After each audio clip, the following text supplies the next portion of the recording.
Singomakhanya sesithatha isinqumo sokuthi fusek nge-MK.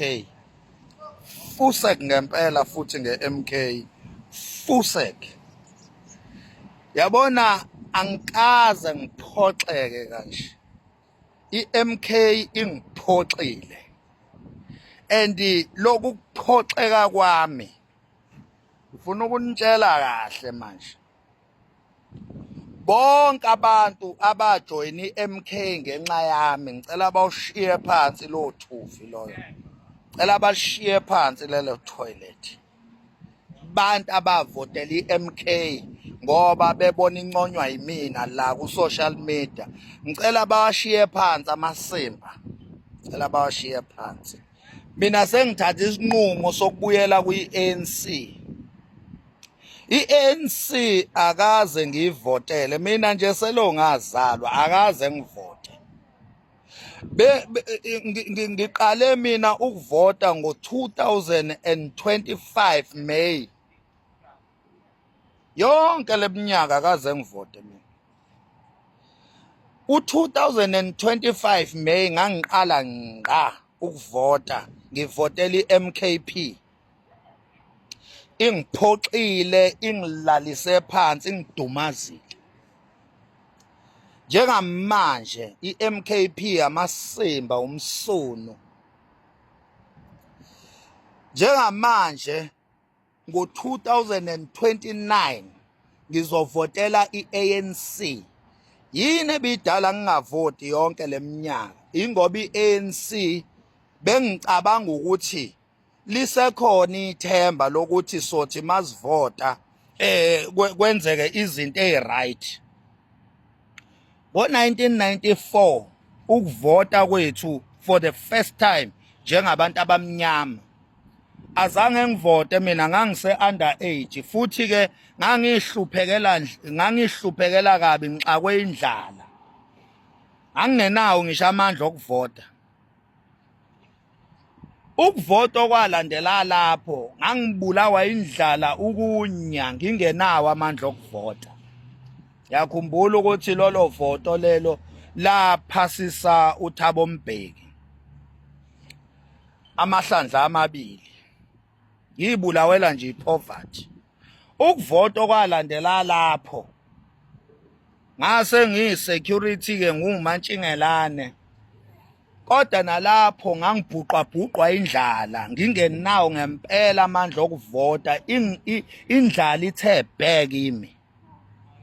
Ngihluphekile ngihlale ngine-stress ngenxa yendlala. Ngingenalutho ngingazi ukuthi ngithathe ngihlanganise nani. Ngibabona abantu bebhiyoza bejabulela uZuma nami ngimjabulela kuwukuthi ngimjabulela anginamandla ngiwiki indlala iyangibhuqa. Angingenawo ngisho amandla mina okuyobhalisa makuthiwa kuyobhaliswa ngangingenawo amandla ngoba kwakumele njalo ngicabanga ukuthi namhlanje ke ngizodlala. Ingibulala indlala. NoZuma naye amahlandla akhe amabili. Ngo-2025 sike sathi ukuba ngconywana ke isimo ngakwazi ukuthi ngihambe ngiyovota ngethemba lokuthi umsholozi kukhona okungcono eza nakho ngethemba lokuthi njoba ekade upresident kwi-ANC nje zikhona izinto uZuma ngaphansi kwe-administration yakhe ezinhle eza-achievwa umuntu omnyama eSouth Africa. So masimvotela ke kwi-MKP besitshela ukuthi simvotela ngalelo themba lemsebenzi yakhe ayenze esangaphansi kwi-ANC ewupresident. Kanti uzovele aqoqe wonke lamaxoxo lawa ahlulwa ipolitiki wonke lezi gebengu igilamkhubi amaxoxo amaselesele lawa avela ayogcwala lapha kwi-MK yafi i-MK bayibulala i-MK. uZuma namanje ngineshow ukuthi kukhona okuhle abekuplanele thina njengabantu abamnyama ngokusungula iMK, kodwa ngoba wasondeza abantu abarong, imkhufefe yemsunu MK ifile ithe ijiki MK yaqala manje yadweba isithombe kwabe ngathi into yefamily into yomndeni naye ubaba waqala wangaqaphela ukuthi ifamily yakhe isondela kanjani kwi-MK wangayiqaphela izinto ezinjengalezo namhlanje iMK vele ibukeka kuyinto yefamily kuyifamily business ngenxa yokuthi ubaba usemdala ezinye izinto akasakwazi ukuyinaka kahle akasakwazi ukuyiqaphela kahle ngoba usegugile ilapho ke la kusondelela amaxoxo lamaselesele lawa ahamba ayo dominate ikhehla lapha njengamanje kwayilona ikhehla liyintambama nje alazi noma liyaphuma noma liyashona ikhehla kwayilona luwumsangano nje ibhizi lidaza inkani esiphelelwe isikhathi lidaza inkani engesenaju inkanje engesenalutho nje engeke ize lenze lutho ngayo lenkani yalo engabe nje liyasarenda nje ikhehla ngoba vele alisenawo amandla okuma lisarende nje lisarende liye kulolu hamba izinkantolo ngenxa yenkani ngoba uzuma into edala ukuthi alo ehamba izinkantolo ucabanga ukuthi usenawo amandla okufight akaboni ukuthi kuphelile manje akasenawo amandla uyabona ingakho ke uthi uhambisa abantu bakwa ICC enkantolo ufika uyaliluza uthi uhambisa uRamaphosa enkantolo ufika uyaliluza uthi ucontestela ukuthi ijaji intontoni lisuke kungene elinye uyaliluza akasenawo amandla ubaba akayeke lemisangano yokugqigqa izinkantolo amosha imali amosha energy engekho hlala phansi umuntu omdala udla impesheni udla ama benefits obu former president usumdala iqembu lakho zilidestroyile izinja zilibulele uyabona namanje Zuma sisakuthanda babomdala namanje sisakuthanda Msholozi mfowethu namanje sikukhonzile asoze sakuzonda Zuma asoze sakuzonda umkhulu wethu ubaba wethu esimthandayo siyakuthanda siyaqonda ukuthi ugugile siya understand ukuthi uyikhehla manje nawe understanda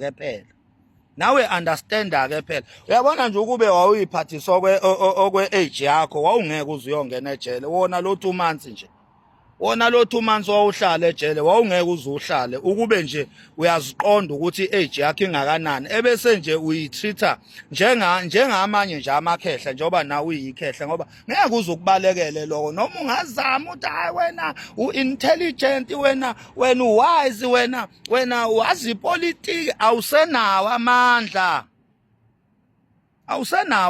ugugile manje zama ukuyitreata wena ukuthi at least ke uphile emzimbeni uyinake wena uenjoye izithukuthuku zomsebenzi okadwa usebenza usene energy ukusebenza isidingo singasekho Zuma ngoba nokuqala nje MK wayiqala ngenxa yokuthi bewunombono omuhle kodwa lo mbono uhlulekile ukusustaina ngenxa yokuguga bakugibela ekhanda bakuroba beqama ngqamngqeshe baku-overpower baku-overtaker wasala nje uyintithithi nje uyisithombe serobot elikhomba indlela kodwa lengasakwazi ukuyihamba ingakho-ke nje singomakhanya manje sibuyela kwi-ANC manje sibuyela kukhongolose manje sithi thatha khongolose thatha khongolose thatha singomakhanya sibuyela kwi-ANC manje akudlalwa and ubuholo esisoba ngaphansi kwabo